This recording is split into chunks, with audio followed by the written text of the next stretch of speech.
अक्षय बेटा, तेरी माँ की तबीयत खराब है, कब से तुझे याद कर रही है। इस शनिवार या रविवार को आकर मिल जाता तो वो जल्दी ठीक हो जाती। महेश जी ने अपने बेटे को फोन करके आने के लिए कहा। नहीं पापा, इस वीकेंड पर तो सोनू के स्कूल की पीटीएम है और संडे को रिया को अपनी सहेलियों के साथ मॉल जाना है, तो सोनू को मुझे ही संभालना होगा। मैं नहीं आ पाऊंगा। आप माँ की देखभाल कीजिए और कुछ पैसों की जरूरत हो तो बताइए। यह कहकर अक्षय ने फोन रख दिया। अक्षय, तेरी जरूरत थी, वरना घर तो मेरी पेंशन से भी अच्छा चल रहा है। महेश जी की आंखें भर आई। बेटे से मिलने की उम्मीद लिए बेटे का चेहरा देखने की आस सुषमा जी के चेहरे पर थी, पर अब उनका चेहरा मुरझा गया। महेश जी ने इस महीने तीसरी बार बेटे को आने के लिए बोला था, पर अक्षय नहीं आया। सुषमा जी की आंखों से भी आंसू निकल आए और खुद को संभालते हुए बोली, कोई बात नहीं, व्यस्त होगा, अगली बार आ जाएगा। मीना और अक्षय एक ही शहर में रहते थे, पर मिलना कम होता था। मीना भी स्कूल में नौकरी करती थी और अक्षय और रिया अपने दोस्तों और पार्टी में व्यस्त रहते थे। मीना किसी खास आयोजन पर ही अक्षय के बुलाने पर उसके घर जाती थी। जब भी स्कूल में ज्यादा दिनों की छुट्टियां होती थी, वो जैसे तैसे समय निकालकर सुषमा जी के पास रहने को चली जाती थी। इन दिनों स्कूल में परीक्षाएं चल रही है, तो वो सुषमा जी के पास नहीं जा पाई और उसके बच्चों की भी परीक्षाएं थी। आखिर दोनों शहरों में दूरियां भी बहुत है, आने जाने में ही 9 घंटे लग जाते थे। जल्दी जल्दी जाना संभव नहीं होता था। इधर सुषमा जी बच्चों के बिना बीमार ही रहने लगी थी। उन्हें लगता था बच्चों के पास उनके लिए समय ही नहीं है। सुषमा जी अपने बेटे अक्षय को भी बहुत याद करती थी। घर में छोटा और सबका लाडला अक्षय भी अब शादी के बाद बदल गया था। उसे अपने माता पिता से ज्यादा अपने परिवार की चिंता थी। रिया को लगता था परिवार का मतलब अक्षय और सोनू ही है।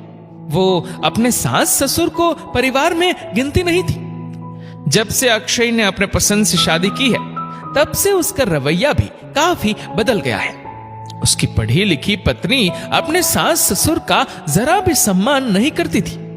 हर समय उसकी कोशिश रहती थी कि वो अक्षय को उसके माता पिता से दूर ही रखे। रिया ने अपनी डिलीवरी भी जिद करके मायके में करवाई थी, जबकि सुषमा जी ने रिया को बोल दिया था कि तुम डिलीवरी के लिए ससुराल आ जाना, अपने यहाँ मायके में डिलीवरी नहीं होती है। रिया नहीं आई और अपनी मम्मी के घर चली गई। पोते के जन्म की सूचना भी भिजवा दी गई। सुषमा जी अपने पोते से मिल तो आई, पर वो मात्र औपचारिकता ही थी। अपने अक्षय की संतान को लाड़ भी नहीं लड़ा पाई। रिया का बेटा अपनी नानी की छांव में पल रहा था। मीना को भी एक बार बस बेटे के जन्म पर बुलाया था। सुषमा जी के मन के अरमान मन में ही रह गए। बेटा भी दूर हो गया था और अब पोता भी साथ नहीं रहता है। रिया अपने आगे किसी को कुछ नहीं समझती थी। उसका ध्यान बस अपने मायके से ही रिश्ते बनाने में था। रिया की बहन और भाई आते तो वो महीनों उसके यहाँ रह जाते, पर कभी अपनी ननंद मीना को एक रात रहने के लिए भी ना बुलाती थी। सुषमा जी इसी बात से दुखी रहा करती थी। उनका घर में मन नहीं लगता था। मन बच्चों में बसा रहता था। अजीब सी बेचैनी रहती थी। इससे उनकी दैनिक दिनचर्या भी प्रभावित रहने लगी थी। वो आदतन रोज रात को अलार्म लगाकर सोती थी। सुबह अलार्म बजा, नींद में ही वो अलार्म बंद करके फिर से अपनी चादर में सिमट गई। बरसों की आदत है कि छूटती नहीं है। अब बच्चे भी स्कूल नहीं जाते हैं और महेश जी भी रिटायर हो गए हैं। अब ना कोई जल्दी है, ना ही कोई भागा दौड़ी। जिंदगी जैसे सिमट गई है, ठहर सी गई है। चाय थोड़ी देर से भी बन सकती है, नाश्ता करने का मन ही नहीं करता है, और खाना तो कभी भी बना लो। वैसे भी इस उम्र में दलिया खिचड़ी ही ज्यादा अच्छा लगता है। एक दिन भारी खाना खा लो, वो पचता नहीं है। जब बच्चे थे तो पकवान बनाने का भी मन करता था, अब तो बस पेट भर लो और जी लो। अब समय है पर परिवार साथ नहीं है। बच्चे चले गए हैं। पहले परिवार और बच्चे साथ थे पर समय नहीं था। बच्चों की परवरिश में कब माता पिता खुद खर्च होकर वृद्ध हो जाते हैं, ये उन्हें भी पता नहीं चलता है। सुषमा जी सोती रही पर नींद नहीं आई। बरसों की यादें याद आती रही कि कैसे वो हमेशा 5:30 का अलार्म लगाकर सोती थी। दिन भर इतना थक जाती थी कि अगर अलार्म ना लगाती तो नींद ही नहीं खुल पाती थी, और नींद ना खुले तो सब कुछ बिगड़ जाता था। बच्चों की स्कूल बस छूटने का डर और महेश जी की ट्रेन छूटने का भय, इसलिए सुषमा जी कभी 5 मिनट भी ज्यादा सो नहीं पाती थी। दोनों बच्चों अक्षय और मीना की परवरिश में समय निकल गया। मीना की शादी हो गई और अक्षय की नौकरी के बाद उसने भी अपनी मनपसंद लड़की रिया से शादी कर ली। अब घर खाने को दौड़ता है, सब कुछ शांत सा रहता है, कोई चीज नहीं बिखरती है, कोई शोर शराबा नहीं। महेश जी भी सुबह उठकर अपना बगीचा संभालने में लग जाते हैं। बच्चों की परवरिश के चलते पैसे बचाने के लिए कभी कामवाली बाई नहीं लगाई, पर अब सुषमा जी थकने लगी थी। घुटने में दर्द रहने लगा था। पिछले दिनों से तबीयत कुछ ठीक नहीं थी। मीना तो फिर भी आकर मिल जाती थी, पर अक्षय फोन करने पर भी नहीं आता था। सारी उम्र बच्चों की परवरिश में लगाने के बाद यही समय तो होता है जब माता पिता अपनी ढलती उम्र में आराम से रहे, कोई जिम्मेदारी ना रहे, अपने बच्चों के बच्चों में अपना बचपन ढूंढे और अंतिम सांस ले ले। पर ये सबके नसीब में कहां होता है। महेश जी आज भी सब्जी लाना, लाइट बिल जमा करवाना, राशन का सामान लाने जैसे सब काम करते हैं, और सुषमा जी आज भी बरसों पुरानी रसोई संभाल रही है। एक कप चाय भी बनी बनाई नहीं मिल जाती। दोनों ने दोनों बच्चों के लिए किया और अब अपने लिए कर रहे हैं। मीना बेटी तो फिर भी कभी कभार आकर सुषमा जी के घर के काम संभाल लेती थी। उधड़े कपड़ों की तुरपन, ब्लाउज के टूटे हुए बटन ठीक कर देती थी। सर्दी के कपड़ों में गोली रखकर बक्से में जमा जाती थी। रसोई के खाली भरे डिब्बे संभाल जाती थी। लड्डू मठरी बनवाकर चली जाती थी ताकि जब भूख लगे तो खा ले। महेश जी को नया फोन दिलाकर उसके फीचर भी सिखा दिए ताकि वो वीडियो कॉल करके जब चाहे रिश्तेदारों और बच्चों से बात कर सके। मीना से जितना हो सकता था वो मन से करके जाती थी, पर उसके पास भी समय नहीं था। बच्चों की स्कूल, खुद स्कूल में टीचर थी, घर पर बीमार सास की भी सेवा करनी होती थी। बड़ी मुश्किल से समय निकालकर आ ही जाती थी। अक्षय और रिया दोनों कम ही आते थे। जब आते थे तो रिया रसोई में कदम ना रखती थी, वो अपने मोबाइल में ही व्यस्त रहती थी। सास की सेवा करना तो दूर की बात, वो एक कप चाय ना बनाती थी। रसोई के कामों से तो उसे एलर्जी थी।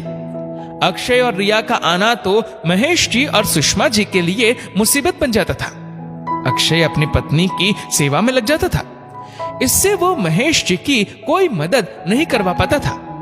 बहू पूरा घर संभाले ये तो सुषमा जी ने कभी नहीं चाहा था, पर मदद की उम्मीद वो जरूर रखती थी। सुषमा जी और महेश जी जिस घर में रहते थे वो काफी बड़ा था। अब दोनों बच्चों के जाने के बाद वो घर उन्हें अखरने लगा था। मीना के स्कूल में छुट्टियां आई हुई थी तो वो कुछ दिनों के लिए मायके चली आई। मम्मी, परसों आपके पोते का जन्मदिन था, सभी लोग वहां पार्टी में आए थे। बहुत बड़ी पार्टी थी पर आप ही नहीं थे। मुझे अच्छा नहीं लग रहा था, पर औपचारिकतावश जाना तो पड़ता है। हाँ मीना, अक्षय ने सुबह औपचारिकतावश फोन कर दिया था। उसे बुलाना होता तो 2-4 दिन पहले बोलता, टिकट बनवाते तभी तो जा पाते। अब इतने दूर इतनी जल्दी कैसे पहुंच जाते? महेश जी ने कहा। सुषमा जी रोने लगी। बेटे और पोते को देखने को ही तरस जाती हूँ। काश ऐसा कुछ होता, मैं उन्हें कभी कभी तो मिल पाती। मीना ने काफी सोचकर सुझाव दिया कि पापा, आप ये बड़ा सा घर बेचकर हमारे ही शहर में फ्लैट क्यों नहीं ले लेते हो? ताकि मिलना जुलना और आना जाना लगा रहेगा। मैं भी वहां हर हफ्ते आपको संभाल लूंगी और आप अपने बेटे और पोते से भी मिलते रहोगे। मीना का सुझाव दोनों को पसंद आया। उन्होंने घर को बेचने की और शहर में फ्लैट लेने की कवायद शुरू कर दी। कुछ ही समय में घर का खरीदार मिल गया और फ्लैट भी देख लिया। ये बात जब अक्षय को पता चली तो वो आग बबूला हो गया। वो समझ रहा था कि पिताजी ये घर मुझे देकर जाएंगे और वो उसे बेचकर अपने घर का लोन चुका देगा। पिताजी, आपने अपनी मर्जी से घर भी बेच दिया, मुझसे एक बार भी नहीं पूछा, और हमारे ही शहर में इतनी महंगी सोसाइटी में फ्लैट ले रहे हो, एक बार भी पूछना जरूरी नहीं समझा। अब आप लोगों का बुढ़ापा चल रहा है, इस उम्र में इतना खर्चा करना ठीक नहीं है। फ्लैट में नया फर्नीचर भी बनवा रहे हो, इतना पैसा सुविधाओं पर खर्च कर रहे हो, व्यर्थ ही इतना पैसा लुटा रहे हो। पैसे क्या पेड़ पर उगते हैं? इतना महंगा फर्नीचर बनवाने की जरूरत ही क्या है? और गृह प्रवेश पर इतना खर्च करने की और सभी रिश्तेदारों को बुलाने की क्या जरूरत है? महेश जी शांति से अक्षय की बात सुनते रहे, फिर बोले, अक्षय, जब तूने रिया से शादी की थी हमसे पूछा था? जब तूने शहर में फ्लैट लिया था हमसे पूछा था? जब तूने अपने फ्लैट में इतना महंगा इंटीरियर करवाया हमसे पूछा था? मेरा घर था, मैंने बेच दिया। मेरा पैसा है, मैं कहीं भी लगाऊं, मेरी मर्जी है, मैं कहीं भी रहूं, इससे तुझे क्या तकलीफ हो रही है?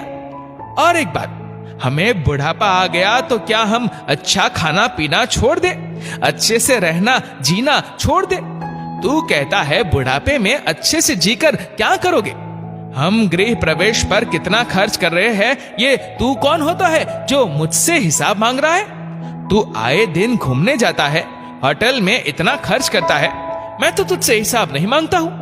अब बुढ़ापे में हमें भी सुख सुविधाएं चाहिए और तुम लोगों से ज्यादा आराम चाहिए। बूढ़ी हड्डियां अब जवाब देने लगी है। तेरी माँ ने बहुत काम किया, तुम लोगों की पढ़ाई और बाकी खर्चों के लिए खुद को झोंक दिया।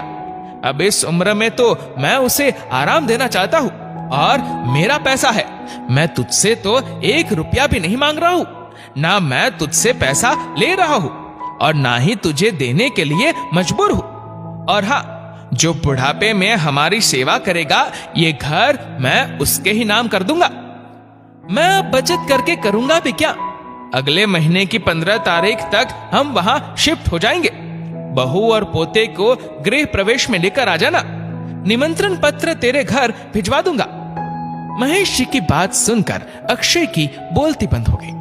वो कुछ ना कह पाया, उसके सपनों पर पानी फिर गया। महेश जी और सुषमा जी ने घर में गृह प्रवेश किया, पूजा हवन किया। अपने बेटे और पोते को देखकर वो खिल गई। अब महीने में किसी ना किसी बहाने वो अपने बच्चों से मिलती रहती। कभी उनके घर चली जाती थी तो कभी उनको बुला लेती थी। तीज त्योहार, जन्मदिन, वैवाहिक वर्षगांठ पर मिलना जुलना होता रहता था। मीना के बच्चे भी आते जाते रहते थे। अब सुषमा जी के स्वास्थ्य में सुधार होने लगा था। उन्हें जीवन से प्यार हो गया था। वह पहले के मुकाबले ज्यादा खुश रहने लगी थी। अपने बच्चों का स्नेह और सामीप्य पाने के लिए बरसों से जिस घर में रहती थी उसे बेच दिया और रिश्तों की अपनी पुरानी जड़ें काटकर नई पौध लगाने में व्यस्त हो गई। दोस्तों, आजकल जमाना बदल गया है।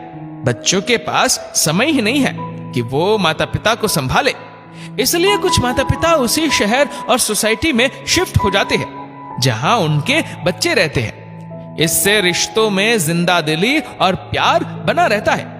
एक दूसरे के सुख और दुख में शामिल हो जाते हैं। अकेले रहने से तो यह समाधान अच्छा है। आपको क्या लगता है? हमें जरूर बताइएगा। और अगर आपको वीडियो अच्छा लगा हो तो इस वीडियो को लाइक करेगा, शेयर करेगा ज्यादा से ज्यादा लोगों तक, और ऐसे ही और भी इंस्पिरेशनल वीडियोस के लिए सब्सक्राइब करें हमारे यूट्यूब चैनल को और फेसबुक पर फॉलो करें हमारे पेज को। धन्यवाद।